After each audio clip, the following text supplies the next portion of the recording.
ಆತ್ಮೀಯ ಬಂಧುಗಳಿಗೆ ಉಮೇಶ್ ಮಲ್ಲಿಗೆ ಮಾಡುವ ಕೋಟಿ ಕೋಟಿ ನಮಸ್ಕಾರಗಳು. ಬಂಧುಗಳೇ, ತಾವು ನೋಡ್ಬೋದು, ಇವತ್ತು ಈ ವಿಡಿಯೋದ ಮುಖಾಂತರ ನನ್ನ ಪಕ್ಕಕ್ಕೆ ಮತ್ತೊಂದು ವಿಡಿಯೋವನ್ನು ನಾನು ತೋರಿಸುವಂಥ ಪ್ರಯತ್ನನ ಇವತ್ತು ತಮಗೆ ಮಾಡ್ತಾ ಇದ್ದೀನಿ. ಆ ಪಕ್ಕಕ್ಕೆ ತಾವು ನೋಡ್ತಾ ಇರುವಂಥ ಒಂದು ವಿಡಿಯೋ ಏನಪ್ಪ ಅಂದರೆ, ಇವತ್ತು CP ಗ್ರಾಮ ಮತ್ತು PMO ಗ್ರೇವೆನ್ಸಿ ಆನ್ಲೈನ್ ಮುಖಾಂತರ ದೂರುಗಳು ಸಲ್ಲಿಸಿರುವ ಒಂದು ವೇದಿಕೆಯಾಗಿದೆ. ಇದು ದೇಶದ ಅತಿ ದೊಡ್ಡ ಒಂದು ಆನ್ಲೈನ್ ದೂರು ಸಲ್ಲಿಸುವಂಥ ವೇದಿಕೆಯೂ ಕೂಡ ಹೌದು.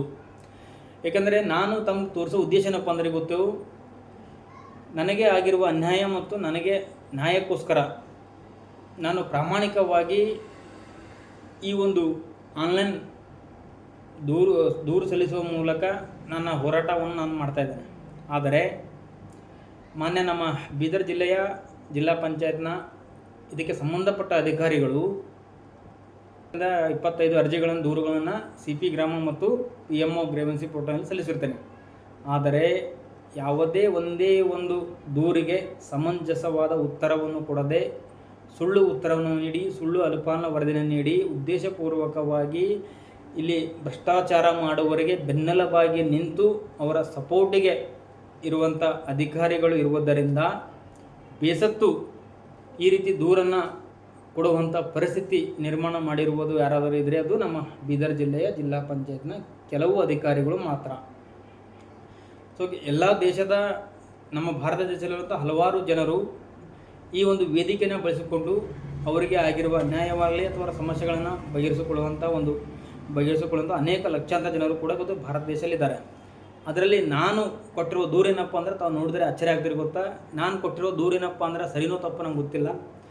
ನಾನು ನಮ್ಮ ಬೀದರ್ ಜಿಲ್ಲೆಯ ಜಿಲ್ಲಾ ಪಂಚಾಯತ್ನ ಎಲ್ಲ ಕೆಲವು ಅಧಿಕಾರಿಗಳಿಗೆ, ಸಂಬಂಧಪಟ್ಟ ಅಧಿಕಾರಿಗಳಿಗೆ ಕೇಳ್ತಾ ಇದ್ದೀನಿ ಏನಪ್ಪ ಅಂದರೆ, ಇಡೀ ನಮ್ಮ ಭಾರತ ದೇಶದಲ್ಲಿ ಇರುವ ನಾವು ನಮ್ಮ ದೇಶಕ್ಕೆ ಭಾರತ ರತ್ನ ಸಂವಿಧಾನ ಶಿಲ್ಪಿ ಡಾಕ್ಟರ್ ಬಾಬಾ ಸಾಹೇಬ್ ಅಂಬೇಡ್ಕರ್ ಅವರು ನೀಡಿರುವ ಸಂವಿಧಾನಕ್ಕೆ ಶರಣಾಗಿ ತಲೆಬಾಗಿ ಮತ್ತು ಗೌರವವನ್ನು ನೀಡಿ ಕಾನೂನು ಮತ್ತು ಸಂವಿಧಾನದ ಅಡಿಯಲ್ಲಿ ಪ್ರತಿಯೊಬ್ಬರು ಕೂಡ ಇವತ್ತು ನಾವು ಬದುಕ್ತಾ ಇರುವುದು ಸರ್ವಸಾಮಾನ್ಯ. ಇದು 100ಕ್ಕೆ 100 ಸತ್ಯವಾದ ಮಾತು.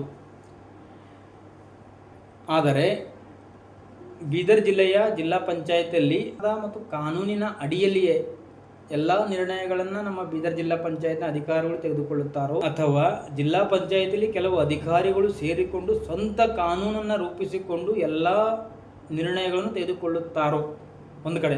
ಹೌದು, ಇದು 100ಕ್ಕೆ 100 ಸತ್ಯವಾದ ಮಾತು ಹೇಳ್ತೀನಿ. ಗೊತ್ತು, ಇಲ್ಲಿ ಈ ಕಾನೂನಿಗೆ ಯಾವುದೇ ಕಿಮ್ಮತ್ತು ಕೊಡೋದು ಇಲ್ಲ.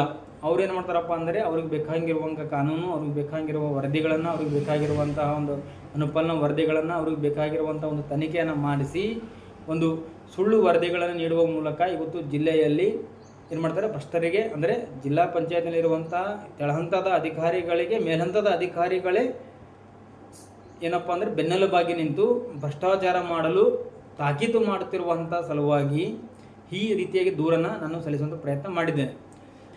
ಇಲ್ಲಿ ನಮ್ಮ ಬೀದರ್ ಜಿಲ್ಲಾ ಪಂಚಾಯತಿಯಲ್ಲಿ ಇರುವಂಥ ಸಂವಿಧಾನ ಯಾವುದು,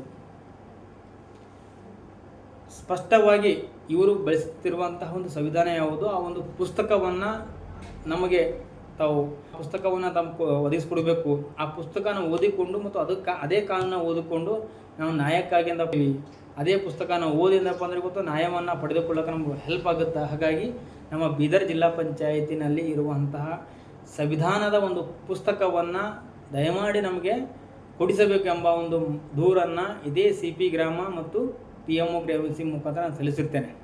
ಸೊ ಹಾಗಾಗಿ ಮೊನ್ನೆ ನಮ್ಮ ಬೀದರ್ ಜಿಲ್ಲೆಯ ಜಿಲ್ಲಾ ಪಂಚಾಯತ್ನ ಎಲ್ಲ ಹಿರಿಯ ಅಧಿಕಾರಿಗಳು ಸೇರಿಕೊಂಡು ಇದಕ್ಕೇನು ಉತ್ತರ ಕೊಡ್ತಾರೆ ನೋಡೋಣ. ಉತ್ತರ ಕೊಟ್ಟ ನಂತರ ಏನಪ್ಪ ಅಂದರೆ, ನಾನು ನೇರವಾಗಿ ಮತ್ತೆ ಆ ಉತ್ತರವನ್ನು ತೆಗೆದುಕೊಂಡು ಇದೇ ಸಾಮಾಜಿಕ ಜಾಲತಾಣ ಮುಖಾಂತರ ತಮ್ಮ ಹತ್ರ ಬರ್ತೀನಿ. ಅಲ್ಲಿವರೆಗೆ ನಮಸ್ಕಾರ, ಧನ್ಯವಾದ.